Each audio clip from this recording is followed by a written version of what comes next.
Episode 3 में दिखाया जाता है कि जब उसे किसी ने ब्लैक कपड़े से कवर कर दिया था, कपड़ा हटता है तो वो देखती है कि उसके आसपास कुछ लोग होते हैं जिसने उसे कैद कर रखा था और वो सभी उसे डराने की कोशिश करते हैं। लेकिन वेडनेसडे कहाँ डरने वालों में से थी। वो उनकी आवाजों से उन्हें पहचान लेती है और उसे पता चल जाता है कि वो लोग कौन हैं। वेडनेसडे उनसे कहती है कि मैंने तुम्हें पहचान लिया है, तुम अपने मास्क हटा सकते हो। वो लोग कोई और नहीं बल्कि उस स्कूल के स्टूडेंट्स थे। सब समझ जाते हैं कि वेडनेसडे को उनके बारे में पता चल गया है, तो सभी अपना मास्क हटा देते हैं। वो सभी वेडनेसडे से पूछते हैं कि तुम यहाँ पर कैसे पहुंची। तो वेडनेसडे बता देती है कि मैं इस पेपर की वजह से यहाँ तक पहुंची हूँ। उसके बाद सभी मिलकर फैसला करते हैं कि अब वेडनेसडे के साथ क्या करना है। तो जेवियर उनसे कहता है क्यों ना वेडनेसडे को भी इस टीम में शामिल कर लिया जाए, क्योंकि उसके मॉम डैड भी उस ग्रुप से रिलेट करते थे। तो वेडनेसडे उनके ग्रुप में शामिल होने से मना कर देती है और बातों ही बातों में वो अपने हाथों की रस्सी खोल लेती है और वहाँ से जाने लगती है। जाते हुए वो उन सभी से कहती है कि तुम अभी बच्चे हो, तुम्हें ढंग से किडनैपिंग करना भी नहीं आती। अब वेडनेसडे उस बुक को देख रही होती है जिसे लेकर उसके दिमाग में अब भी कई सवाल थे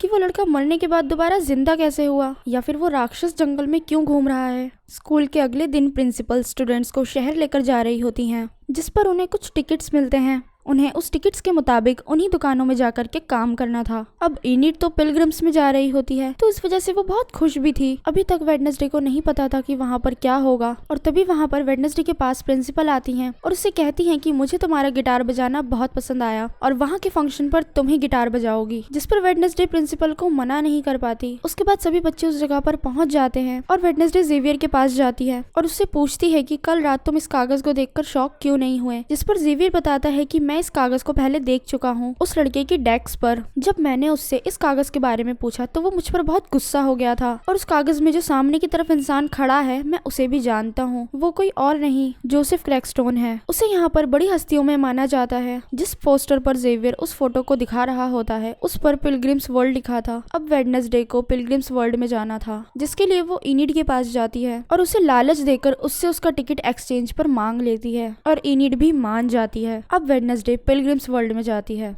वहाँ पर स्टूडेंट्स के पास एक लेडी आती हैं जो वहाँ की हिस्ट्री उन सभी को बताती हैं। वो यह भी बताती हैं कि जोसेफ क्रैकस्टोन हमारे ईश्वर थे, जिसने सबसे पहले हमारे पिलग्रिम्स वर्ल्ड को बनाया था। वो लेडी उन्हें मीटिंग रूम भी दिखाती है जिसमें जोसेफ क्रैकस्टोन की कीमती चीजें रखी हुई थी। अब वेडनेसडे उनसे कहती है कि क्या मैं अंदर जा सकती हूँ, जिस पर वो लेडी कहती है कि अभी अंदर काम चल रहा है। और फिर वो लेडी उन सभी को उनकी ड्रेसेस देती हैं जिसे पहनकर सभी को डेजर्ट सेल करनी थी। अब वेडनेसडे कस्टमर से बहुत रूडली बात करती है, जिससे कोई भी उससे सामान नहीं लेता है, और वहीं पर उटिंगर डेजर्ट को सेल करने के बजाय खुद ही खा लेता है। और फिर उसके बाद कुछ लड़के उसे वहाँ पर परेशान करने लगते हैं, जिससे वो लड़का उन पर वॉमिट कर देता है। अब तभी वहाँ से वेडनेसडे जा रही होती है और वो उसे वहाँ पर देख लेती है। वो सभी लड़के ऑटिंगर को टॉर्चर कर रहे थे, जिस पर वेडनेसडे आकर उन सभी से फाइट करती है और उस लड़के को बचा लेती है। उसके बाद वो दोनों छुप कर मीटिंग रूम में जाते हैं। अंदर जाकर वेडनेसडे को एक बुक मिलती है जो कि पूरी ब्लैंक थी, और तभी बाहर से वो लेडी आ जाती हैं और इससे पूछने लगती हैं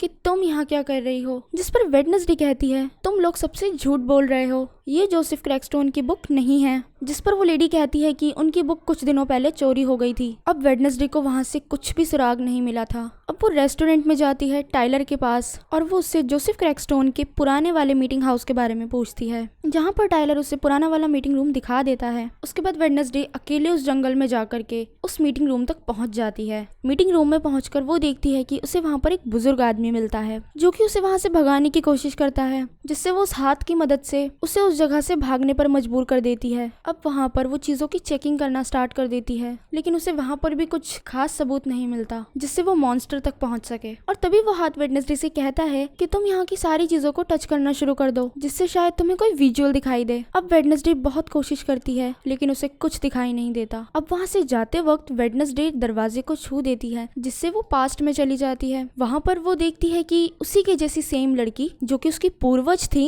उनके साथ जोसेफ क्रैकस्टोन कुछ बुरा कर रहा था। उसने वहाँ रहने वाले लोगों की जमीनें हथिया ली थी और साथ ही वो उसके पूर्वज को भी मरवाना चाहता था। वो उसको एक रूम में बंद कर देता है जिसमें और भी लोग शामिल थे, और वहाँ पर सभी लोगों के हाथ जमीनों से बंधे हुए थे, यानी कि वो अब कहीं पर भी भाग नहीं सकते थे। उसके बाद जोसेफ क्रैकस्टोन वहाँ पर आग लगवा देता है। जैसे तैसे वो लड़की वहाँ से निकल जाती है, और तभी वेडनेसडे की आंख खुलती है और उसे वहाँ पर कुछ आहटें सुनाई देती हैं। जब वो उठकर आसपास देखती है तो वहाँ पर मॉन्स्टर था, जिसका पीछा करने के लिए वो उसके पीछे जाती है, लेकिन आगे बढ़कर उसके पैरों के निशान मॉन्स्टर से एक इंसान में तब्दील हो गए थे। वो ये सब कुछ वहाँ पर खड़ी होकर देख ही रही होती है, तभी पीछे से वहाँ पर जेवियर आ जाता है। अब जेवियर उससे पूछता है कि तुम मीटिंग हाउस में क्या कर रही थी, जिस पर वो उसे ज्यादा इन्फॉर्मेशन तो नहीं देती है, लेकिन जेवियर गेस कर लेता है कि वो वहाँ पर जोसेफ क्रैकस्टोन के बारे में पता करने आई थी और साथ ही साथ अपनी विजुअल्स का इस्तेमाल करके उसने उसके बारे में काफी कुछ पता लगा लिया था। अब वेडनेसडे को उस पर डाउट होता है क्योंकि मॉन्स्टर के जाते ही वो वापस कैसे आ गया, और साथ ही वो इन सभी चीजों में बहुत इंटरेस्ट ले रहा था। उसके बाद वेडनेसडे फंक्शन में जाती है। वेडनेसडे और वो हाथ मिलकर प्लानिंग करते हैं कि हम यहाँ पर ब्लास्ट करेंगे, क्योंकि वहाँ पर जोसेफ क्रैकस्टोन के स्टैचू का उद्घाटन होने वाला था, जिस पर सारी तैयारी वो हाथ ही करता है। और तभी फंक्शन स्टार्ट होता है, जिसमें एक आदमी और प्रिंसिपल उस स्टैचू की बहुत तारीफें करते हैं। बटन को प्रेस करने पर मूर्ति का उद्घाटन हो जाता है, लेकिन तभी वो हाथ माचिस जलाकर वहाँ पर ब्लास्ट करवा देता है और सभी लोग वहाँ से उठकर भागने लगते हैं। मूर्ति पूरी की पूरी मेल्ट होने लगती है, लेकिन यह नजारा देखने में वेडनेसडे को बहुत मजा आता है और वो अपना गिटार कंटिन्यूअसली बजाती रहती है, जिसे प्रिंसिपल देख लेती हैं और वो वेडनेसडे को बहुत डांटती हैं क्योंकि वेडनेसडे ने पूरा फंक्शन खराब कर दिया था। और तभी उसी रात उस पुराने वाले मीटिंग हाउस में अचानक मॉन्स्टर घुस जाता है और उस बूढ़े आदमी को मार देता है, लेकिन उसके हाथ में एक कैमरा था जो कि कंटिन्यूअसली शॉट पर था और अब वहाँ पर जो कुछ भी हुआ उस कैमरे ने सारी फोटोज खींच ली थी। अब वहाँ पर पुलिस इन्वेस्टिगेशन के लिए आती है। वो उस कैमरे की मदद से उस फोटोज को निकलवाती है, जिसके जरिए वो लोग मॉन्स्टर को देख लेते हैं और इसी के साथ ये एपिसोड भी खत्म हो जाता है।